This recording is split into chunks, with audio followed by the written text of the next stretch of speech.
Pagod ang tao kasi nag-renovate. Nagayos ako ng mga tanim ko. Nilipat ko sila ng pwesto tapos inano ko sila yung kinat-cut.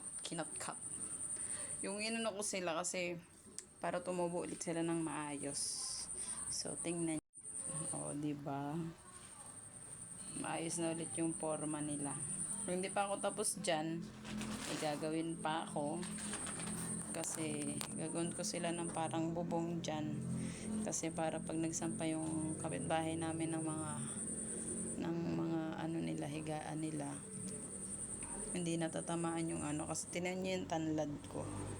Nagkaputol-putol siya kasi pag nagsasampay itong kabila, umaabot dun sa may ano ng tanlad. Kaya gagawin ko pa yan ng parang yung ano, kapitan, ganon. Mamaya, magpahinga lang ako. By the way pala guys, ito yung mga paso ko, nire-ready ko na sila kasi may mga pinunla na akong pechay at saka talong dito. Andito sila, mga pinunla ko sila. Yan. Sana mabuhay. Ito yung mga paso. Yan. Super ganda niyan, tapos ang tibay pa. Nire-ready ko na sila, nilagyan ko na sila ng lupa para pag nagsibol na to, pwede ko na silang i-transfer doon, 'di ba? So may lemongrass. 'Di ba nagkakanda putol-putol sila. Tapos may luya.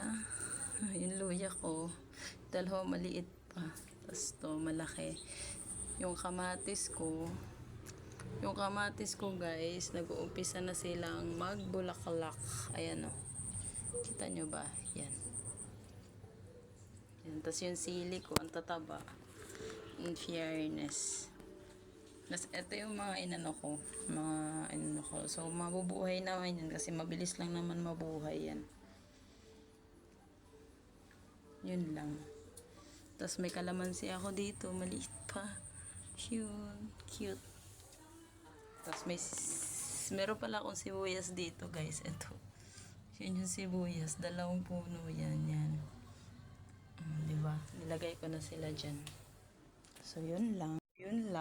Magpapahinga ako kasi mamaya yun na nga yung gagawin ko. Yan. So maganda naman na sila tingnan kahit papano. Yun lang guys. Diba? Busy yan kasi hindi ko napapasok ang anak ko kanina gawa ng may ulan. At maghuhugas na rin ako ng plato. Tapos magluluto ng ulam. Tapos magsasaing, maglalaba ng uniform ng aking kapatid. Yan ang hugasan. Yun lang. Bye-bye.